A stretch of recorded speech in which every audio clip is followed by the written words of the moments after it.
What would you do if developers started building luxury homes on the very land your grandfather left you? When one man returned to his family's farm, he found bulldozers, forged documents, and a homeowners association trying to erase generations of legacy. But what they didn't know? His grandfather left behind more than just memories. He left a trap, and the HOA walked right into it. Stay with me, because this isn't just a story about land. It's about family, justice, and what happens when ordinary folks stand up to power. I was deep in the city grind, miles away from anything green, when the call came through at 6 o'clock a.m. sharp. The name on the screen stopped me cold. Mrs. Thompson, Grandpa's neighbor for as long as I could remember. Her voice, usually calm and neighborly, now shook with urgency. "They're building houses on your property," she said. "Big machines showed up yesterday. You need to come, now." I rubbed the sleep from my eyes, thinking surely there was a mistake. Maybe someone had crossed the boundary line or misread a permit. But this wasn't a woman prone to exaggeration. She and Grandpa had shared coffee and fences for 40 years. "Signs are everywhere," she added. "They say Sunny Pines East, almost 100 homes, on your east field." My stomach dropped. Within the hour, I had a suitcase thrown together and was speeding toward Meadow Creek. 5 hours on the road gave me too much time to think. About Grandpa, about the land, about all the summers I'd spent chasing fireflies through the cornfields he swore would stay in our family forever. When I finally turned down the dusty road leading to his old farmhouse, nothing felt the same.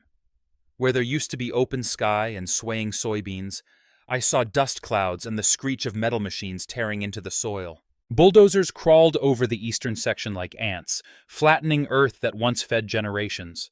Men in hard hats moved with precision, spray painting ground that wasn't theirs. A massive sign stood like a declaration of war.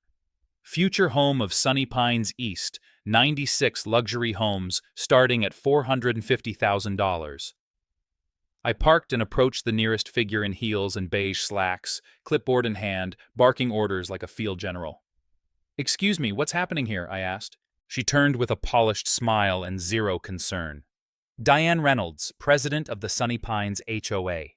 We're preparing for residential development." My throat tightened. "This is my land. Joe Miller was my grandfather. He passed away recently. I inherited it." Her smile faltered but held. "That's unfortunate. But this land was purchased legally, finalized last year. We have all the permits." "No, impossible. Grandpa had been sick, yes, but never confused. He never said a word about selling." She handed me a card. "Feel free to contact legal if you'd like clarity, but we're on schedule." And just like that, she turned away, already dialing someone else. I stood there, helpless, as machines devoured my family's legacy. But something didn't sit right. Grandpa wouldn't have given up this land, not willingly, not silently. And if there was one thing I knew about Joe Miller, it was that he never went down without a fight. And neither would I. Back at the farmhouse, the sun had started to dip behind the hills, casting long shadows across the porch where Grandpa used to sit with his evening coffee. Mrs. Thompson met me at the steps, her hands wrapped around a sweating pitcher of iced tea and her eyes full of concern. "They started showing up with measuring tools 3 months ago," she said. "Your grandfather was furious, kept saying they had no right, that they were trying to steal what wasn't theirs." My chest tightened. Did he mention selling anything? Even a small part? Mrs. Thompson shook her head. "Never. Joe swore this land would stay in your family forever. The day before the hospital took him in, he was in his office.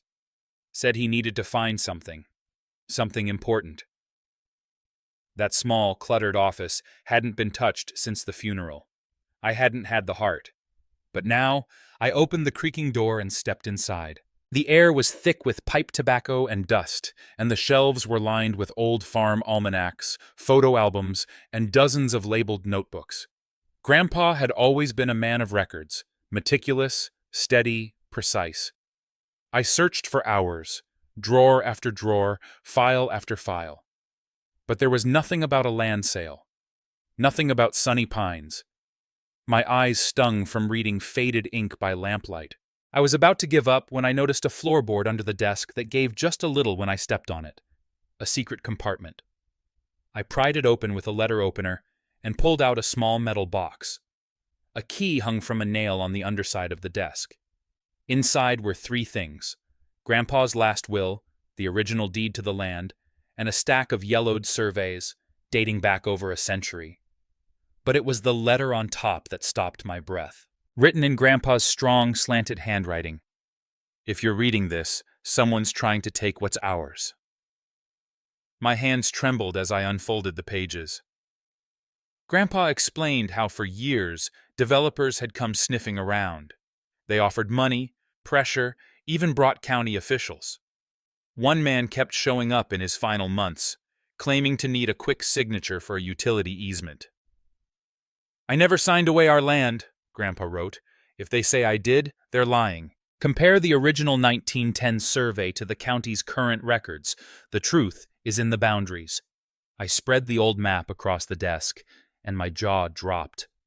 Grandpa's land hadn't been 200 acres. It was closer to 280.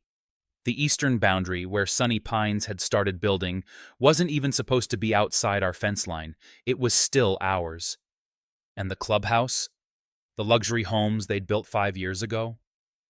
All on my family's land. They thought they'd buried the past. But Grandpa had left me a map. And now I knew exactly where to start digging.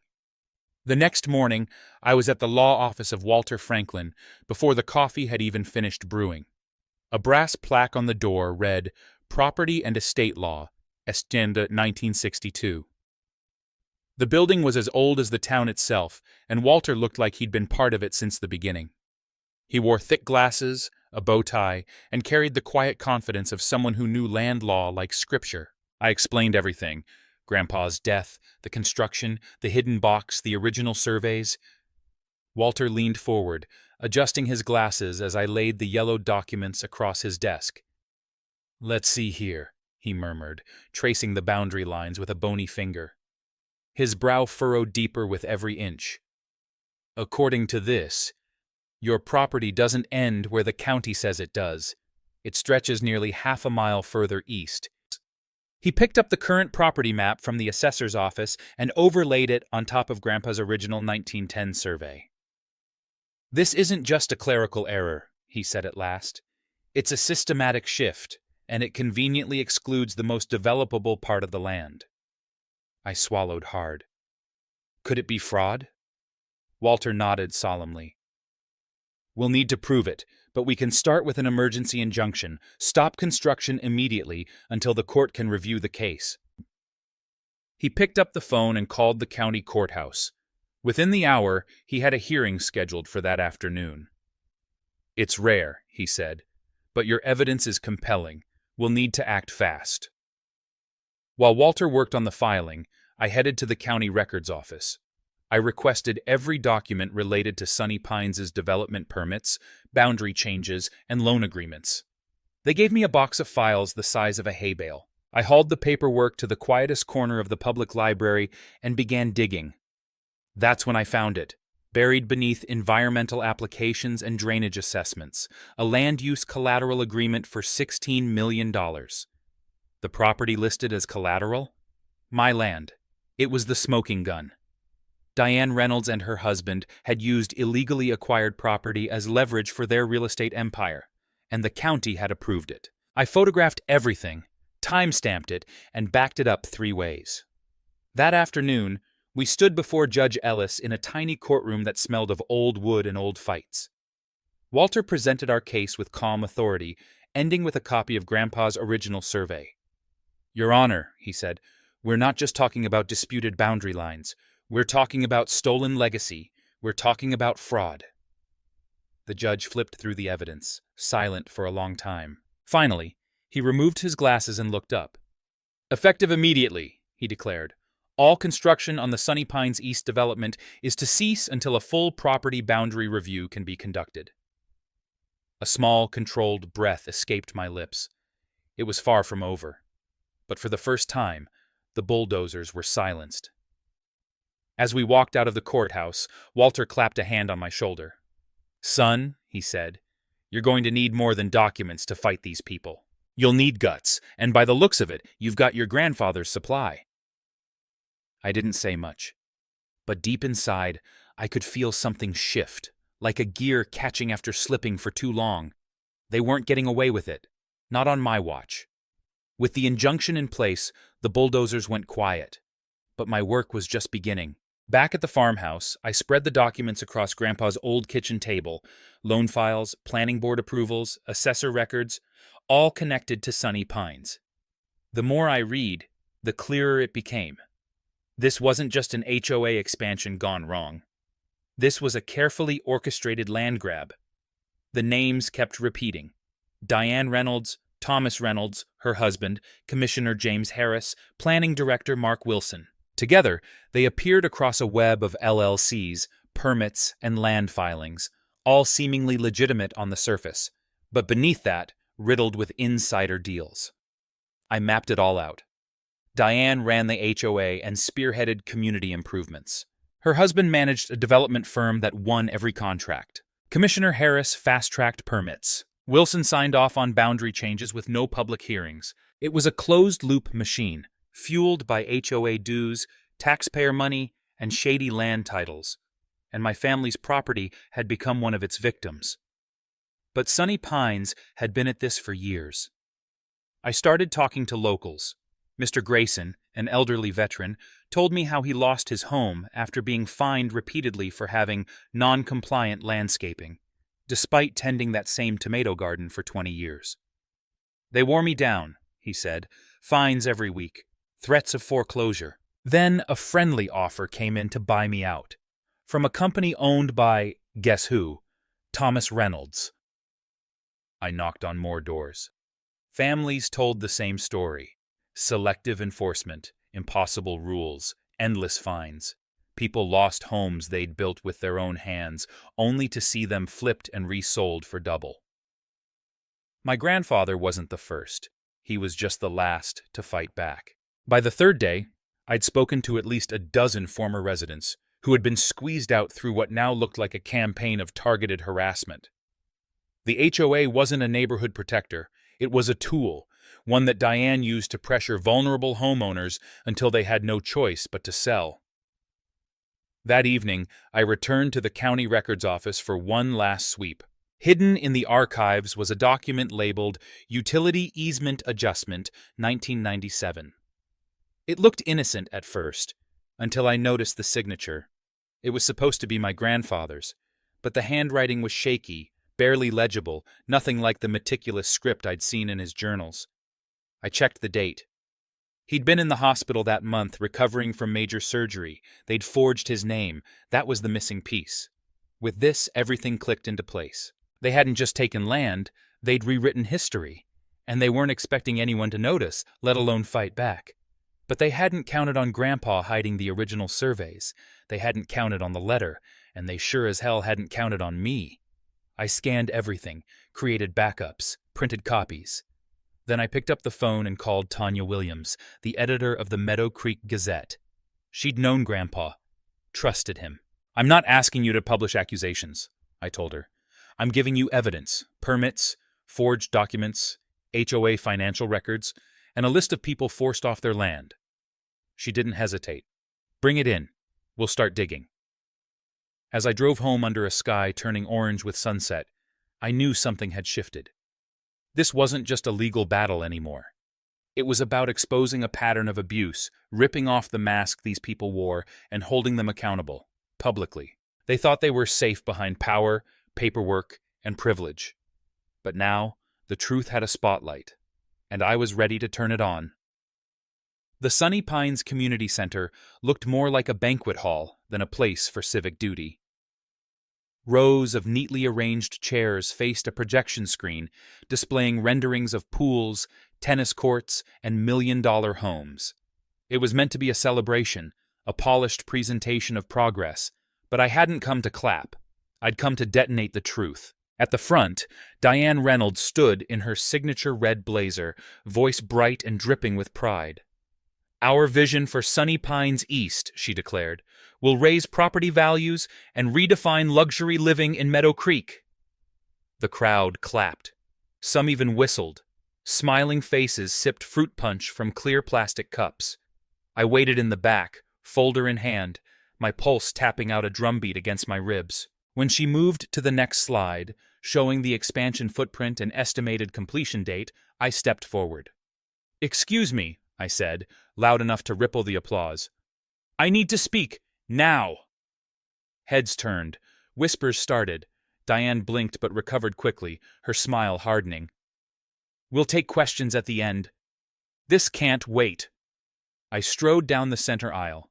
"Because every square inch of what you're showing, every home, every lot, is being built on land that was never yours to sell." A hush fell. I climbed onto the small stage and turned to face the room. "My name is Alex Morgan. My grandfather, Joe Miller, owned Willow Creek Farm for over 60 years. He passed away last year. I inherited that land." Diane tried to interrupt, but I held up a folder and kept going.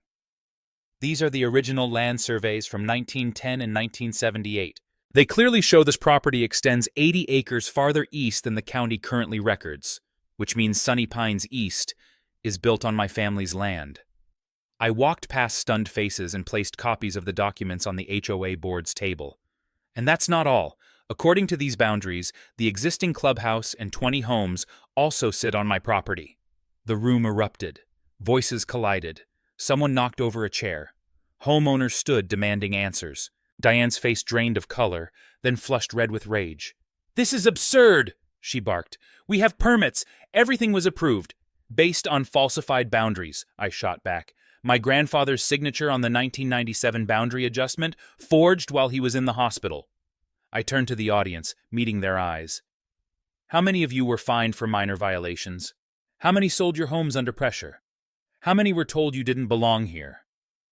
A man in the back raised his hand. "They made me dig up my garden after 20 years, he muttered. "Said it wasn't aesthetically appropriate." A woman added, "They fined me for having wind chimes, said it was a noise disturbance." Dozens more chimed in. I opened the folder again. "Here's one more document. Financial records showing HOA dues funneled into shell companies owned by Diane Reynolds and her family. Landscaping contracts, security, legal counsel, all paid out to the same people." The room went dead silent. "And one last thing," I said, looking directly at Diane. "Your house? It sits squarely in the center of what's legally my grandfather's land." The mask cracked. She stepped forward, voice low and sharp. "You have no idea who you're messing with," she hissed. "I built this community. I made it what it is." "You built it on lies," I replied. "And tonight, everyone here sees it." People didn't storm the stage. They didn't yell or riot. They stood, one by one. Not for me, but for the truth. Diane stormed out, her heels clacking against tile like gunshots. And I knew, this wasn't the end. It was the line in the sand. I thought things might quiet down after the meeting. I was wrong. The very next morning, 3 white SUVs with Sunny Pines security plastered on the sides rolled into my driveway like they owned it.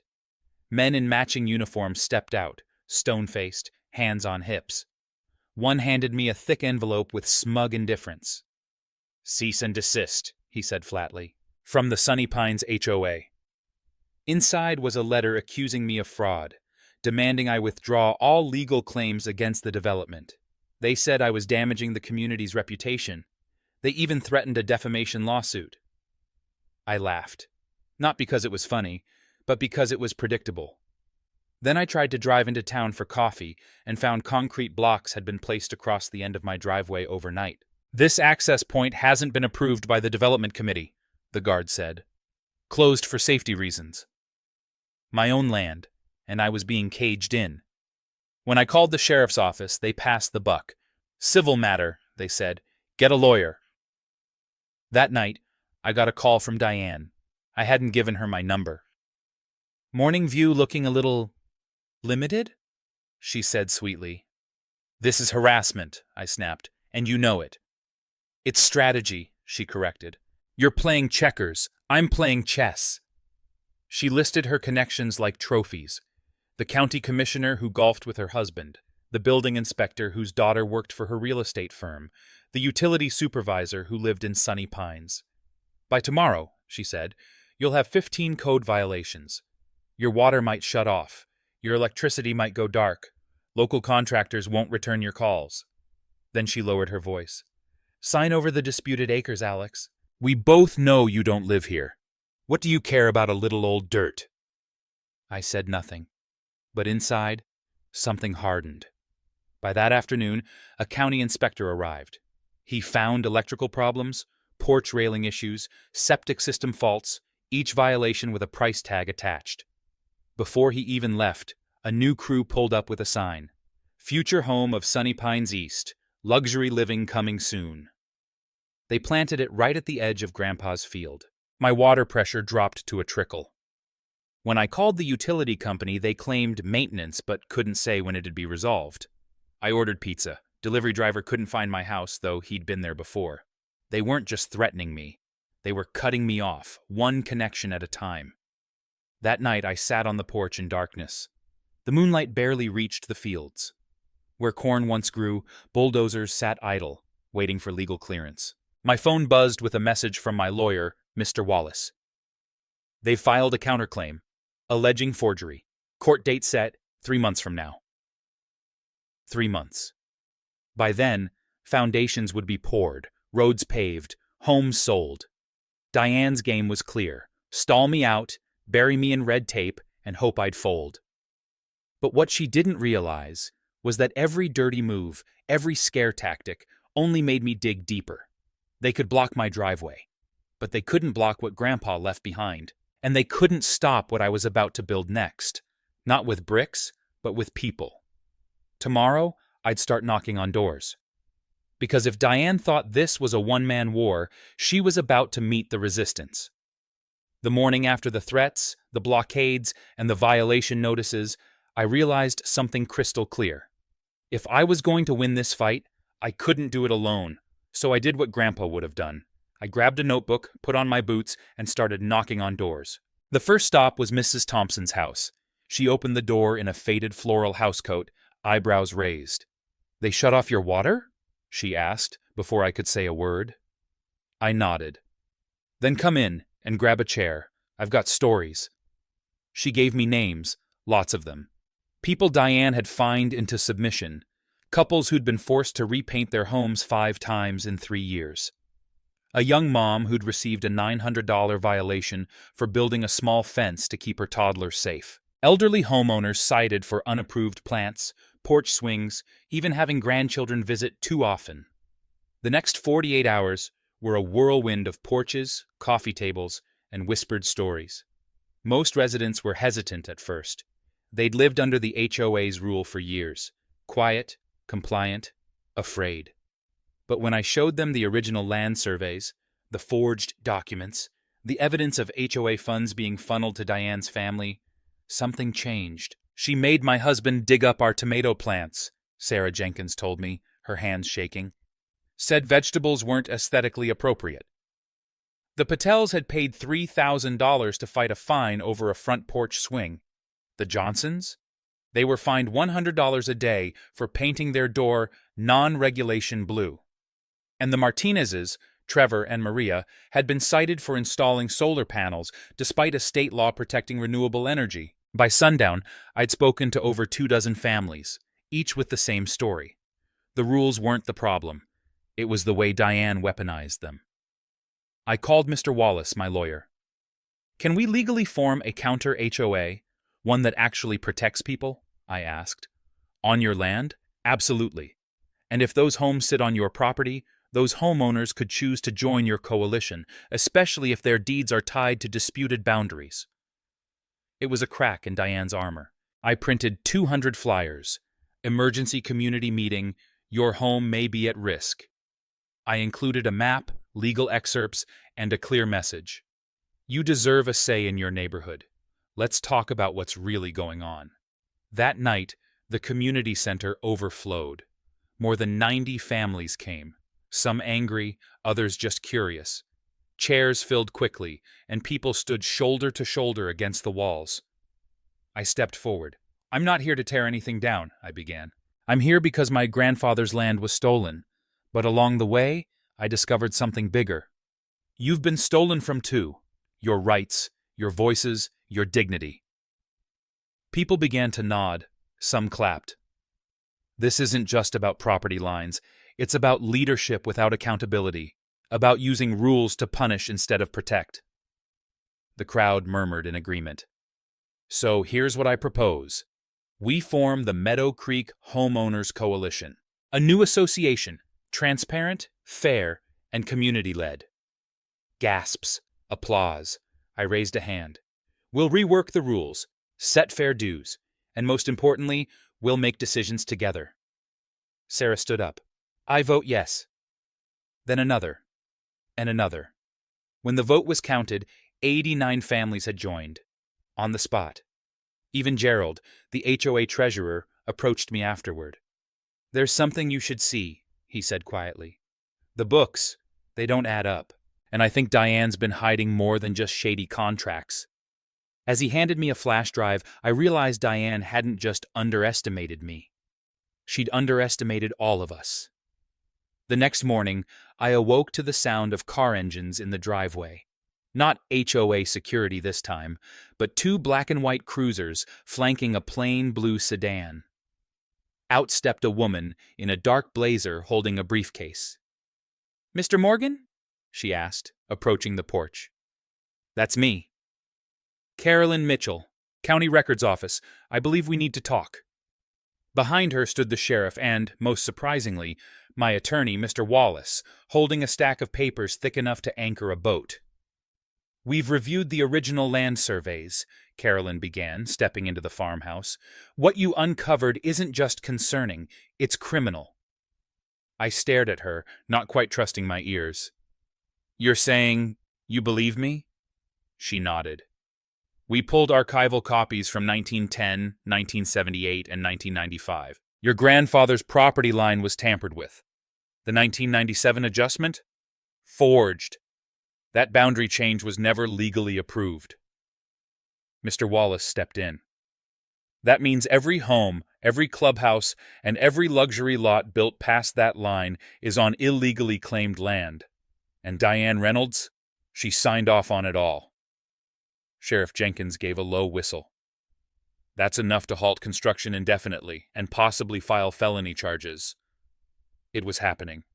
Finally. The gears of justice had begun to turn, and not in Diane's favor. But that wasn't all. Mr. Wallace dropped another bombshell. We subpoenaed the HOA's financial records after your coalition was recognized. Gerald's flash drive filled in the rest. He handed the sheriff another folder.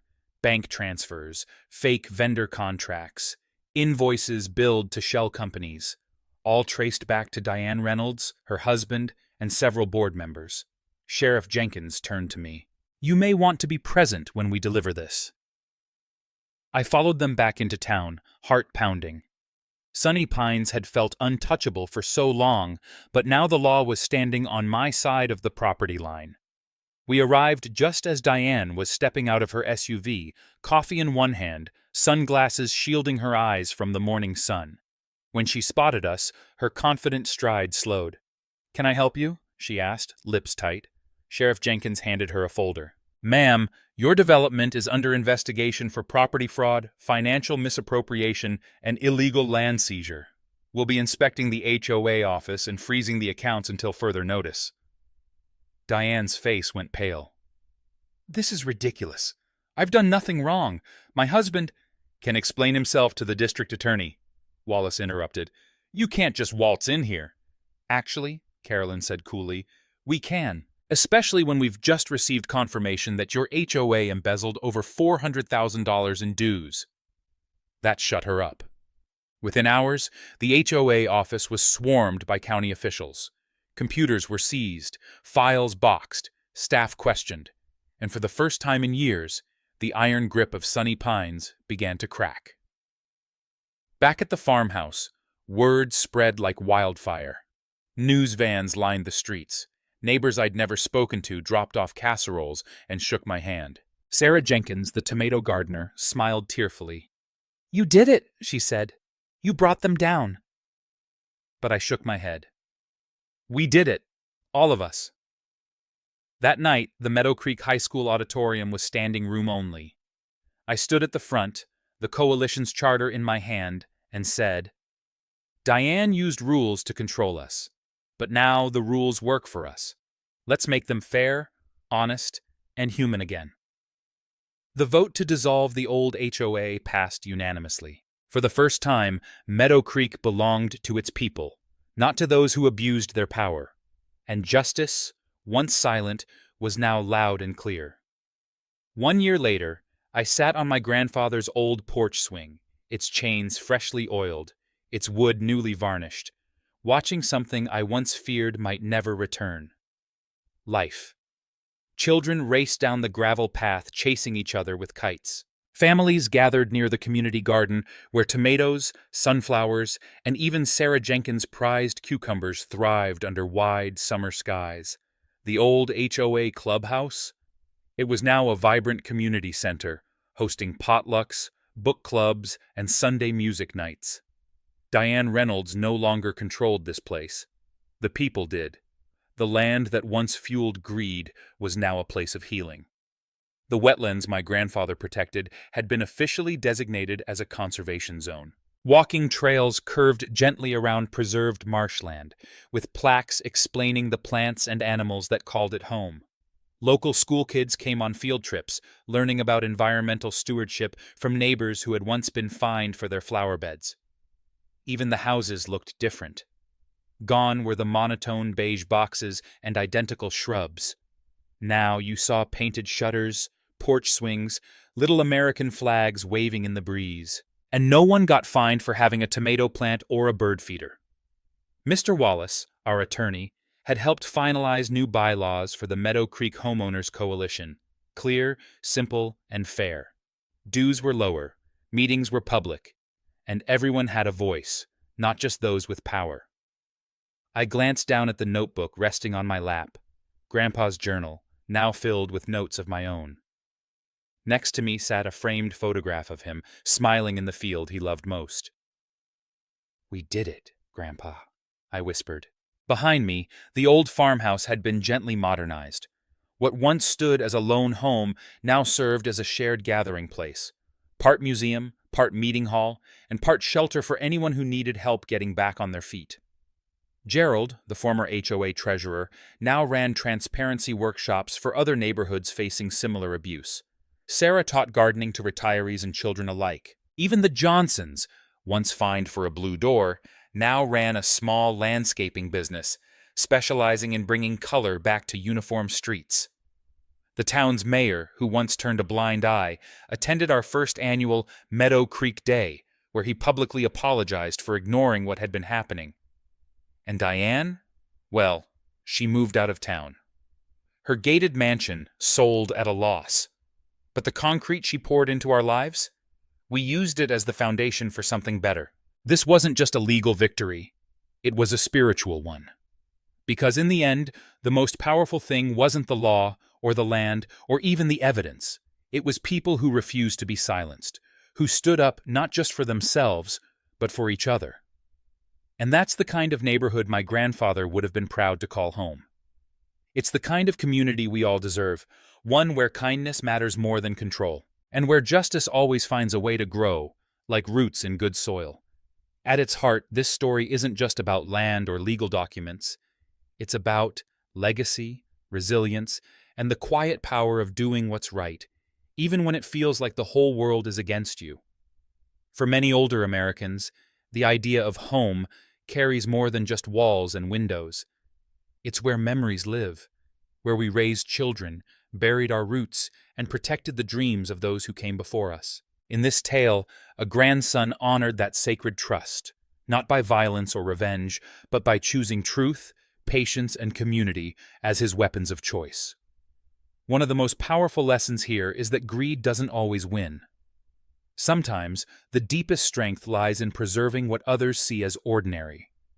A quiet farm, an old survey, a tomato garden that shouldn't have been controversial. These details, often dismissed, became the building blocks of justice.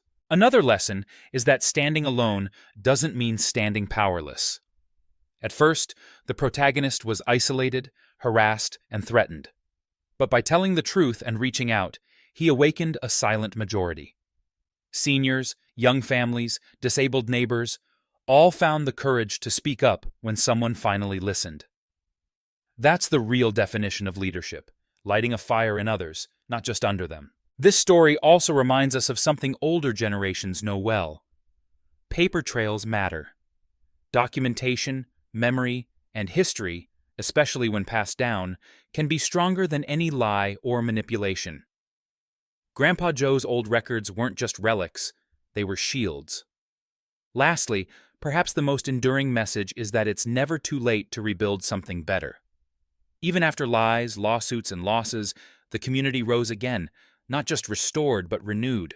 The fences were mended, the gardens regrown, and the people closer than ever. For those of us in our golden years, it's a reminder that what we leave behind isn't just land or savings, it's courage, example, and the will to protect what's right. Because sometimes, doing the right thing is the legacy. And when we stand up for that, we don't just preserve the past, we shape a future worth handing down.